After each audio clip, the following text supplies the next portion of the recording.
जब मैं छोटी थी तो मेरे दादा मुझे एक कहानी सुनाया करते थे, ज़मरो तनका की कहानी।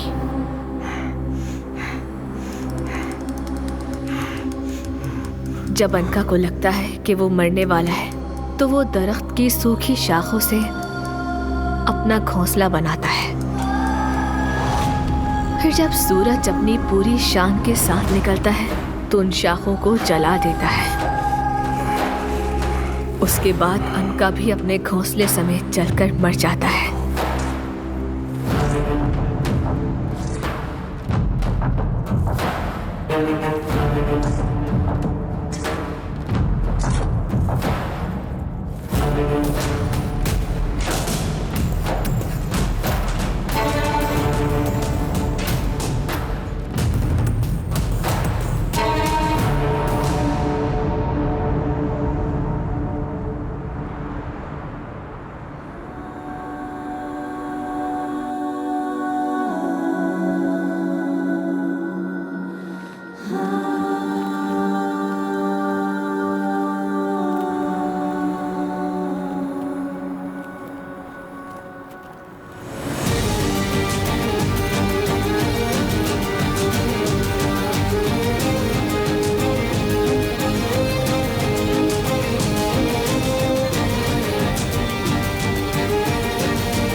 लेकिन फिर वो अपनी ही राख से दोबारा जन्म लेता है।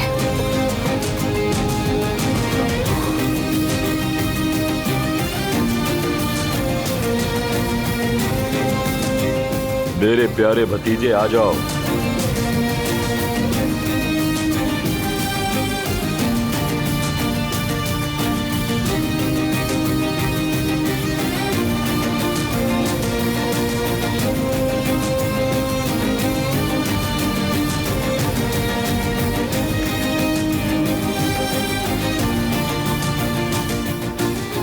नई जिंदगी तुम्हें मुबारक हो मेरे भतीजे। हर किसी को नसीब नहीं होती है।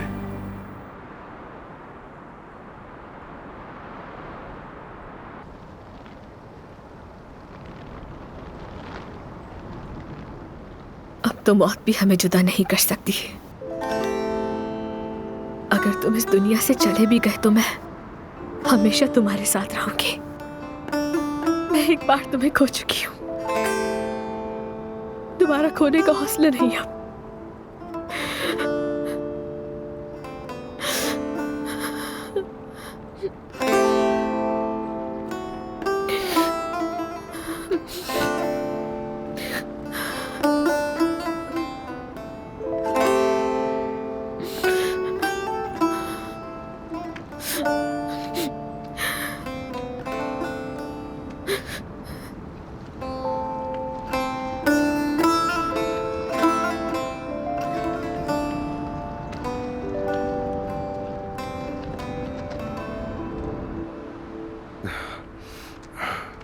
आपने मुझे कैसे ढूंढ लिया?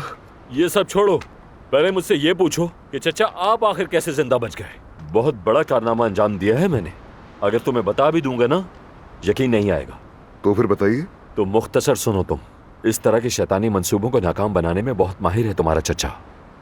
बहुत सोच समझ के मैंने प्लान बनाया और उसके बाद नाकाम कर दिया सबको। साफ साफ बताइए, पहेलियां मत बुझाइए। सुनो, वो लोग मुझे एक वीरान जगह पर ले गए थे।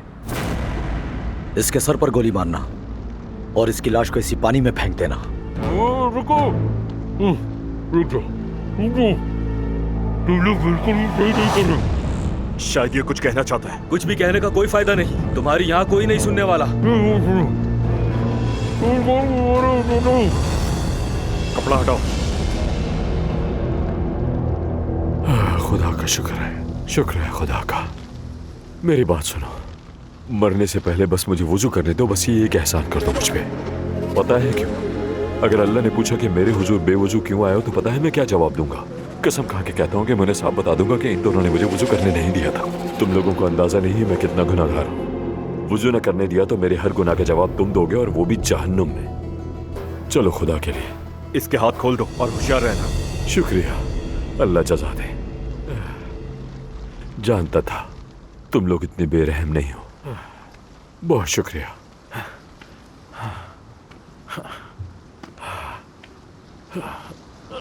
बिस्मिल्लाह। बंदूक तो हटाओ मेरे ऊपर से। मैं बस 2 रकात नफिल पढ़ूंगा। दुआ करो कि अल्लाह उसे कबूल कर ले। शुक्रिया। बिस्मिल्लाह। मुझे माफ कर दे या अल्लाह, मैं बहुत गुनहगार हूं।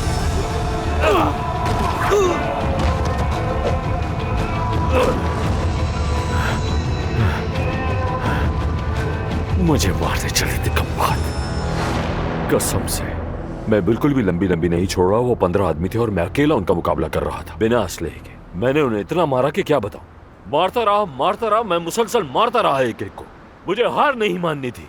जानते हो मुझे क्या कह रहे थे? चीख कर माफी मांग रहे थे मुझसे, रहम की भीख मांग रहे थे कि मत मारो मुझे। मगर उन्हें पहले सोचना चाहिए था कि अच्छा चाचा, बस ठीक है, बस मुझे और ना बताएं। मुझे ये बताइए, आपने मुझे कैसे ढूंढा?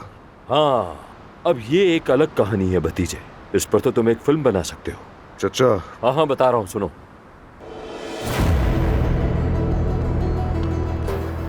ये कैसी खौफनाक जगह है। या अल्लाह,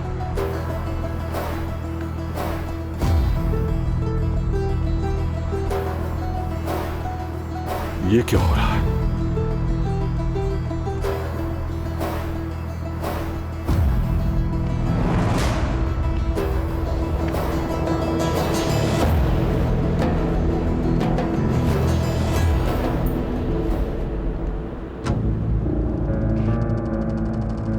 ये तो वही लोग हैं।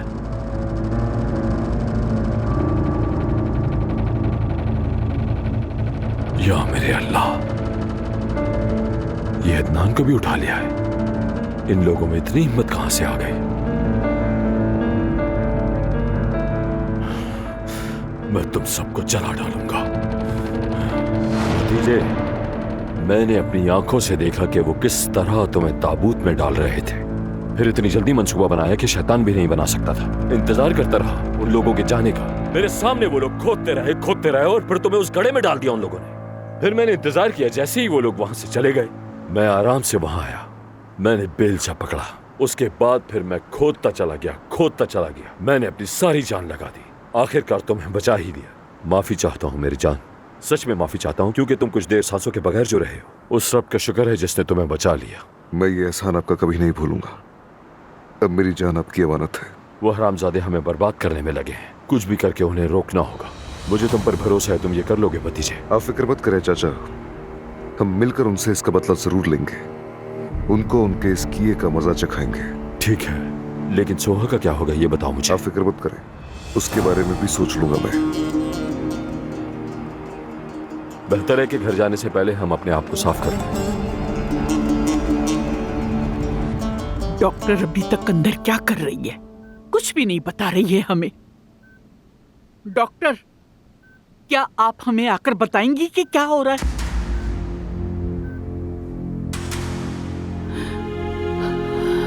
डॉक्टर साहिबा थोड़ी देर में आ रही हैं।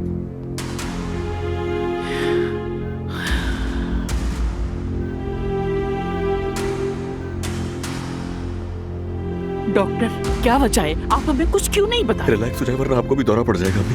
मुझे बहुत खुशी होती अगर मैं आप लोगों को कोई अच्छी खबर देती। बदकिस्मती से कुदरत साहिबा की हालत ठीक नहीं है।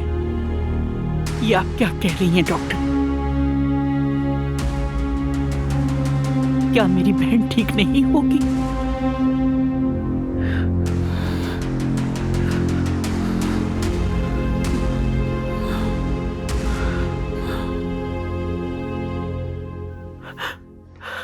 या अल्लाह मेरी मदद फरमा। या अल्लाह सबको वापस लिया खुदाया। या अल्लाह मेरे बच्चों की हिफाजत फरमा। अम्मी, क्या ऐसा मुमकिन है कि उन्होंने अदनान और अब्बास दोनों को नुकसान पहुंचाया हो? अल्लाह ना करे नवीन, अल्लाह ना करे ऐसा कुछ हुआ हो। मेरे आदमी पूरे शहर में उन दोनों को तलाश कर रहे हैं। अगर उन्होंने मेरे खानदान के किसी भी फर्द को हाथ लगाया, मेरे बेटे और पोते को जर्रा बराबर भी नुकसान पहुंचाया, तो मैं उन्हें जिंदा नहीं छोड़ूंगी नवीन।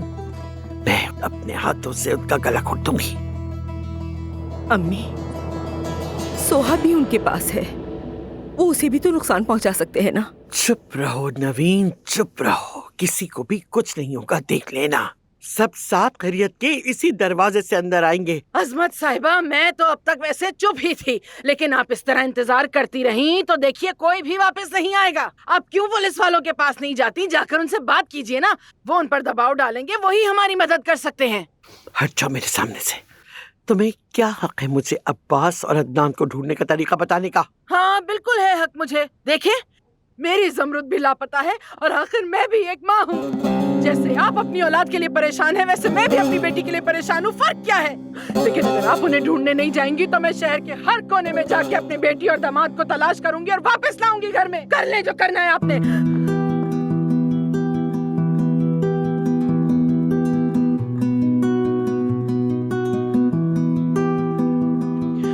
बेटी, कहाँ थी तुम मेरी बच्ची? जमरुद, हम तो तुम्हारी फिक्र में मारे गए थे मेरी जान। अरे मेरी प्यारी बच्ची, कहाँ चली गई थी तुम? क्या हुआ है? कोई कुछ बताएगा मुझे? अदनान कहाँ है? अदनान और अब्बास दोनों लापता हैं। क्या तुम्हें कुछ मालूम है जमरुद? नहीं, मुझे तो नहीं पता। अदनान के साथ क्या हुआ है? कोई मुझे बताएगा क्या हुआ है?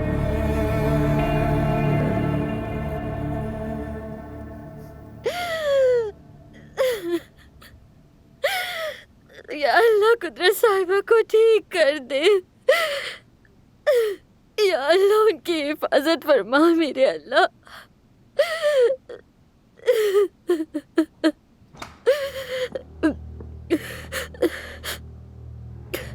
क्या हुआ? चलो खुदा, मुझे छोड़ दे। चलो जल्दी चलो, चलो। कहाँ ले जा रही हैं आप मुझे? खुदा के लिए ऐसा मत करें। मुझ पर थोड़ा रहम खाए, मुझे छोड़ दे। इस तरफ आओ, देखो क्या हुआ है तुम्हारी वजह से। चलो दिखाती हूँ तुम्हें।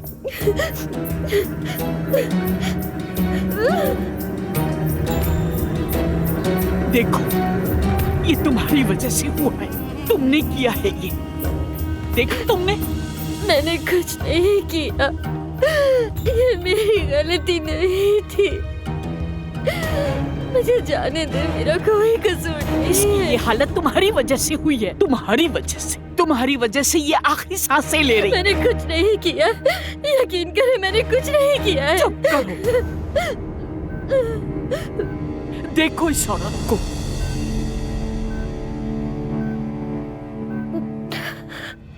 देखो इसे।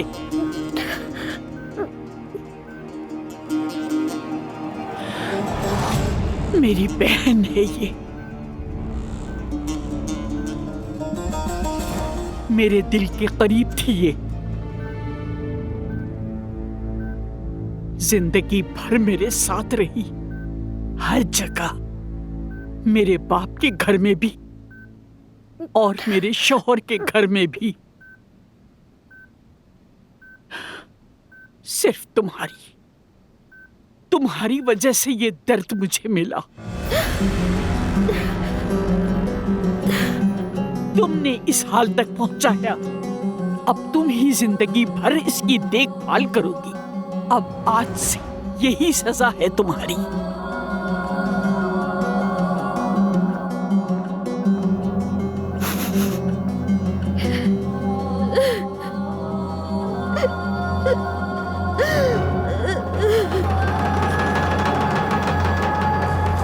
क्या तुम अदनान के साथ नहीं थी? जवाब दो मुझे सच सच बताओ, अदनान कहाँ है? तुमने अदनान के साथ क्या किया? मैंने कहा ना कि मुझे नहीं मालूम कि अदनान कहाँ है। हम साथ जरूर थे, लेकिन उसके बाद वो चला गया। जमरुद, अगर तुम्हें जरा सा भी पता है तो प्लीज बताओ। देखो, अब्बास भी लापता है, कहीं उनके साथ कुछ बुरा ना हुआ हो। बस कर दो मेरी बच्ची को, अब और मत सताओ तुम लोग। कह तो रही हो, उसे नहीं पता, सुनाई नहीं देता। जिस दिन से तुमने इस हवेली में कदम रखा है, सिर्फ और सिर्फ नहुसत लाई हो, मुसीबत लाई हो, मौत लाई हो। अगर कुछ नहीं जानती तो अपना सामान बांधकर इस हवेली से निकल जाओ, दफा हो जाओ यहाँ से तुम लोग सब। जाओ। हम कहीं नहीं जाएंगे यहाँ से। इस घर से हमें अदनान ही निकाल सकता है, आप नहीं। अदनान के वापस आने तक नहीं जाऊंगी यहाँ से। किस कदर बदनजर लड़की हो तुम। मुझे ऐसी नजरों से मत देखो बदनजर लड़की। तुम्हें पता है कि तुम जोंक हो, जोंक। तुम हमारा, हम सब का खून चूसती हो, बिल्कुल एक जोंक की तरह। समझ गई तुम? बस बहुत हो गया। मैं बिल्कुल भूल जाऊंगी कि हम रिश्तेदार हैं और ऐसा जोरदार थप्पड़ मारूंगी तुम्हारे मुंह पे, फिर चाहे दुनिया कहती फिरे कि मैंने अपने समधियों को मारा है। तुम्हें क्या लगता है कि तुम कौन हो जो मुझे इस तरह जवाब दे रही हो, बेगैरत औरत? मैं तुम्हें इस हवेली के दरवाजे का पायदान बना दूंगी। जो तुम्हारी औकात है, बिल्कुल वही पायदान। हाँ, बना दो पायदान मुझे। चुड़ैल। घर आ चुके हैं अदनान और अब्बास, मेरा खूबसूरत घराना, मेरा प्यारा घराना। मुझे पता है आप लोग मेरा इंतजार कर रहे हैं। लतीफ मेरे बेटे, मेरी जान, मेरी जान, मेरा कीमती घराना। अदनान तुम ठीक हो ना? मेरे पोते कहाँ थे तुम? तुम लोगों का फोन भी नहीं मिल रहा था। हम लोग ढूंढ ढूंढ के परेशान हो गए, इतना कि हमारा दम घुटने लगा था, दम। लाइए अम्मी, हाथ चूमने दें। कसम से हम लोग तो फिक्र से मरने ही वाले थे। सच बताऊं तो उस कमीने खानदान ने हमें जिंदा दफन कर दिया था। बहुत मुश्किल से बचकर आए हैं। मुझे वहां से अब्बास चाचा ने बचाया है, ये उनका एहसान है। शर्मिंदा मत करो भतीजे। मैंने जो भी कुछ किया है वो सब कुछ इसकी बहादुरी देखकर किया और मैंने इसी से सीखा है। असल हीरो तो यही है, यही खानदान की जान है, यही खानदान का सोल्जर है। अदनान की जगह तो कोई भी नहीं ले सकता। फरिया कहाँ है? फरिया नहीं दिख रही मुझे यहाँ। क्या उसे फिक्र नहीं थी हमारी? क्या उसे ये परवाह नहीं थी कि हम जिंदा हैं कि मर गए? वो अपनी एक रिश्तेदार के घर गई है। उसकी तबीयत ठीक नहीं थी। कौन से रिश्तेदार?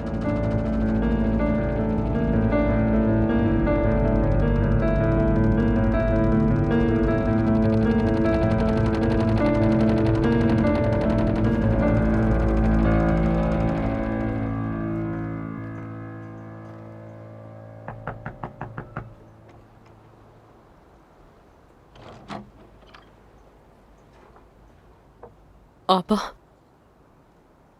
प्लीज मेरी मदद करो। मेरे पास जाने के लिए नहीं है और कोई जगह। उन लोगों ने मुझे हवेली से निकाल दिया है। क्या मतलब निकाल दिया? तुम्हारा वो प्रेगनेंसी का ड्रामा काम नहीं आया? कोई काम नहीं आया। उन्होंने मेरी बात पर यकीन नहीं किया। तुम्हारा क्या हाल है? तुम ठीक तो हो ना? नहीं यार, रुस्तम का कोई फोन, कोई राब्ता नहीं। चलो खैर, अंदर आओ, तुम्हें ठंड ना लग जाए। ठीक है आपा।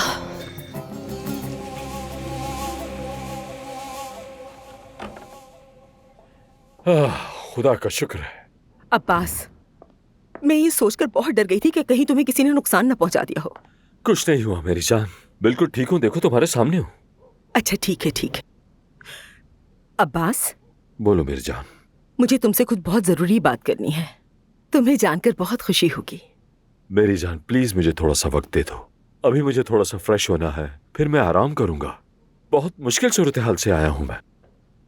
मरने के बहुत करीब था, थोड़ा थक गया हूं। लेकिन मुझे तो हर हाल में तुम्हें बताना ही होगा।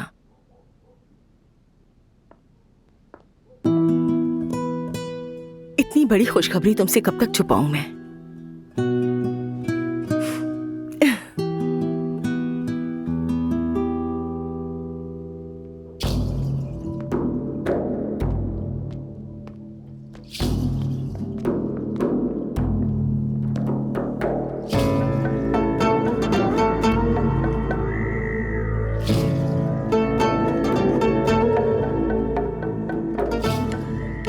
तुम बहुत थक गए हो, मैं मदद करूं तुम्हारी?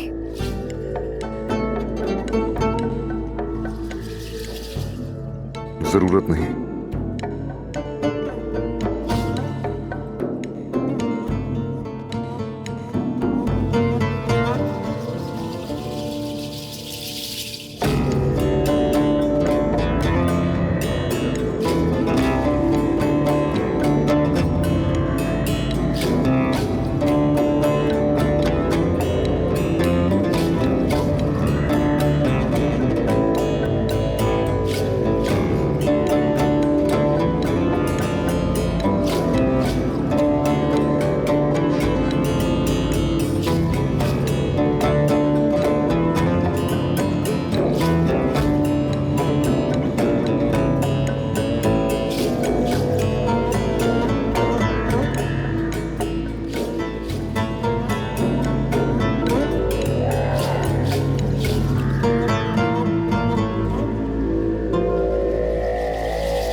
है।